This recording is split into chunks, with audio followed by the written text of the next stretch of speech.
Howdy everybody, I'm Steve and this is Living for a Living, and today we're living the good life because I'm going to be doing some grilling, but I'm going to do it in a different way. I'm going to connect this battery from Redodo, 165 amp hour battery, to this pure sine wave inverter from ALFFAA, ALFFAA, 1500 watt inverter, to my Ninja Woodfire Grill, and I'm gonna see if the trifecta can make my steak perfecta. So how do I know this is gonna work? I actually don't know if this is gonna work, and the part that I don't know whether it's gonna work or not is there enough capacity in the battery to run the grill through all the way to the end of cooking the steak. The grill runs off of a 15 amp wall socket, and in the US, wall sockets are 120 volts. So if you take 15 times 120, I got my calculator here, that is 1800.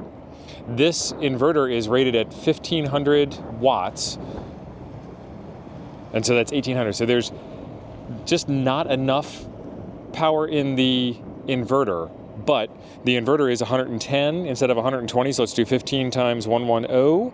That's 1650, we're getting closer to 1500, and then the battery can certainly do it.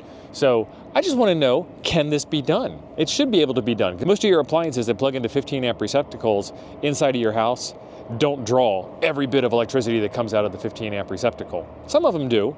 Grills, heaters, toasters, microwaves, those kinds of things, they get close to it, but I don't know if this one gets all the way.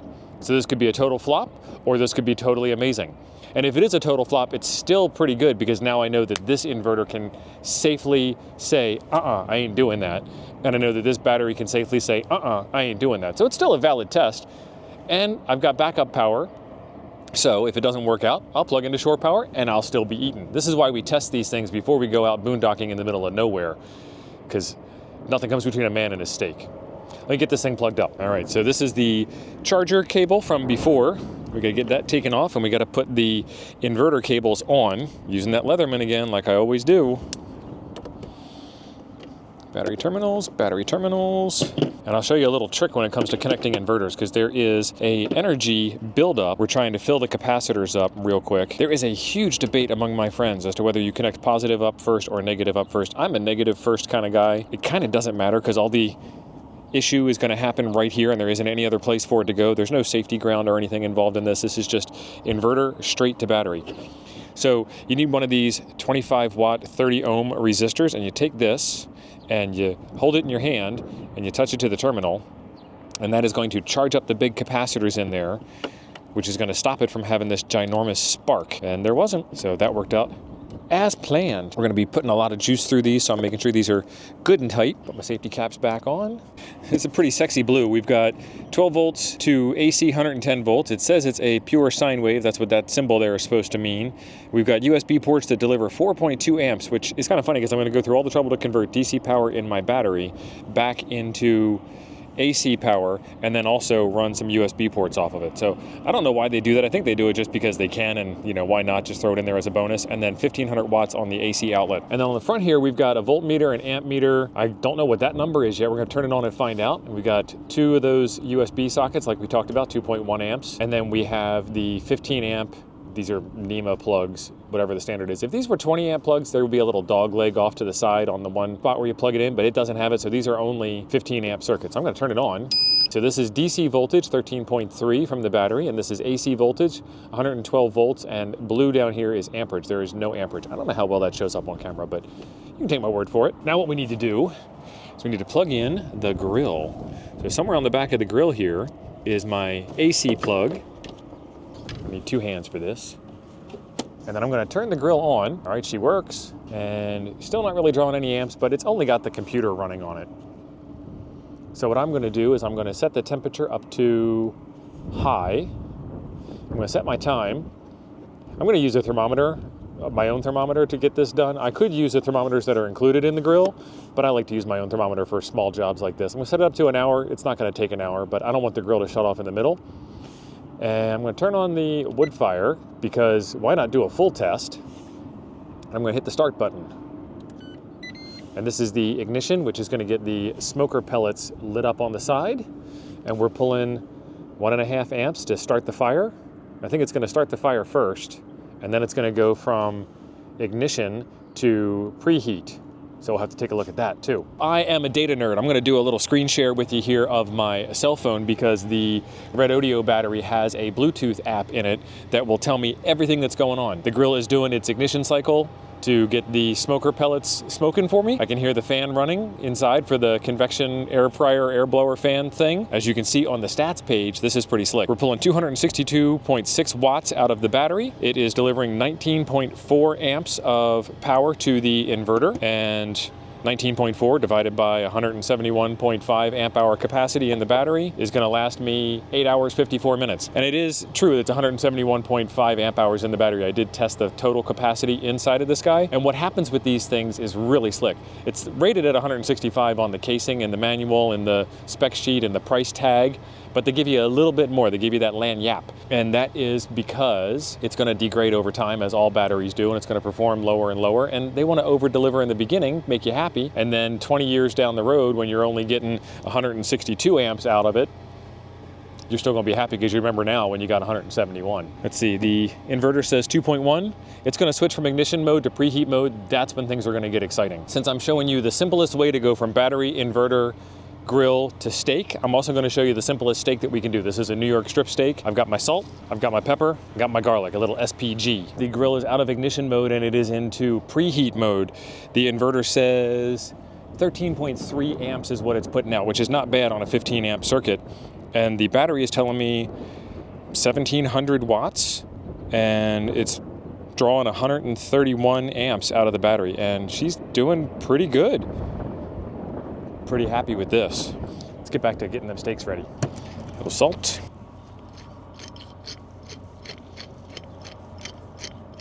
A lot of pepper.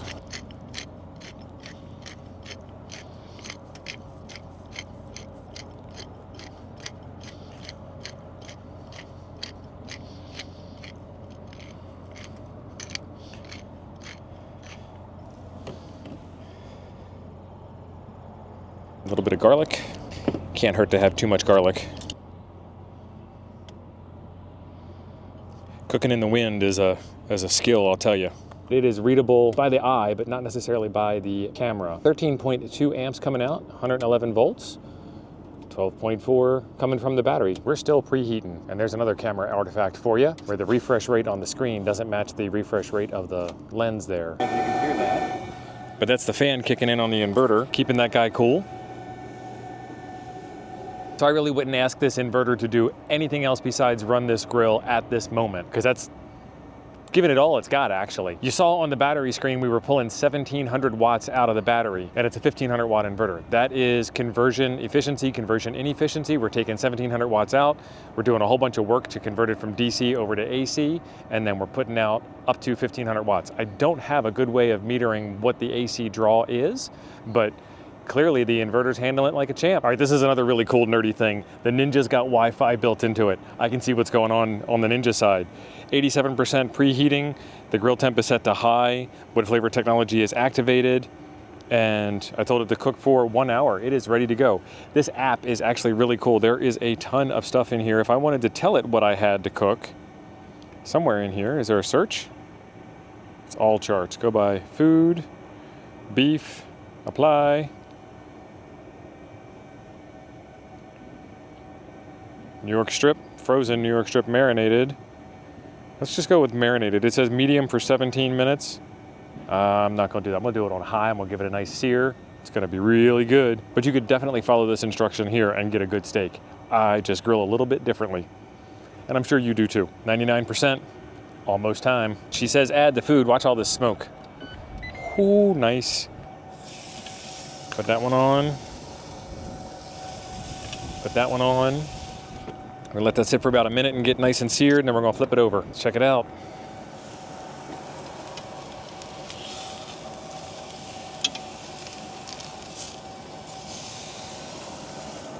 Let it go for another minute. Time for another flip.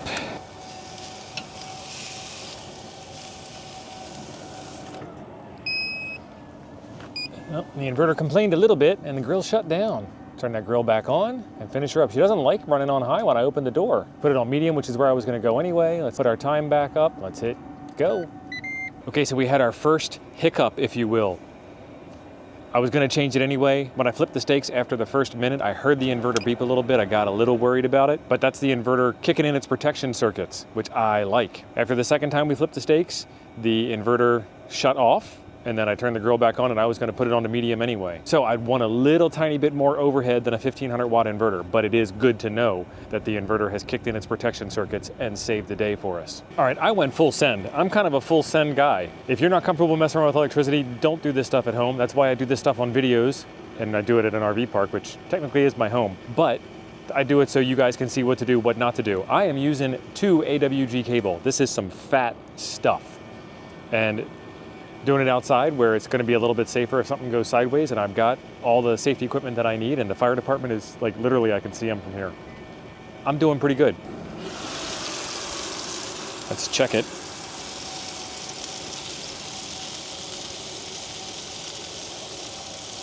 Oh yeah, these are done.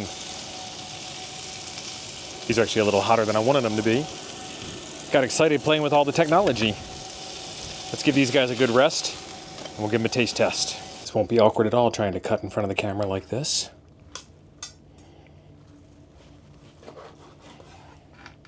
It's not too bad. I did overcook it a little bit, but I was excited about battery stuff. This is really good stuff. Okay, I'm gonna need a minute. All right, let's unpack that for a little bit. First off, I am not a cook. I mean, I make good food, don't get me wrong, but this is not a cooking channel, this is a technology channel. And I thought it would be pretty cool to share with y'all how to hook up a battery to an inverter to some kind of load and actually see that it actually worked. I will do other tests where I just test the rundown of a battery. You've seen people do a full charge on a battery. We gotta get this thing charged up, the Redodo 165 amp hour battery. It's gonna take a lot to charge this up, so I have brought out the big guns. This is a 40 amp LiFePO4 charger. I will leave a link for the charger in the description down below for you. Let's get this thing kicking. People do a full discharge on a battery. This is the Redodo 165 amp hour battery, and it has finished its test. We were running at 10 amps. We ran for 17 hours, 17 minutes, and 4 seconds. During that time, we got 170.76 amp hours, pretty close to 171 amp hours out of a 165 amp hour battery. That was fantastic. People do a recharge on a battery. We got the green light. Green light means full. Green light means go. But have you ever seen anybody cook a steak with a battery before? I always try to bring something new and exciting to the table when it comes to a review of some kind of product or something, some type of practical demonstration. There are some charts out there on the internet you can find if you search for what gauge battery, for what wattage, for what voltage, etc. That'll give you a couple of good guidelines. And then always want to size up a little bit. You want to have those wires as short as possible between the battery and the inverter, as short as practical. The longer you go, the thicker you should go, as kind of a rule of thumb. And that grill will trip a breaker inside of the RV all day long. Usually when I run that grill, I plug it into the extra 20 amp circuit on the pedestal, and that hasn't been a problem before.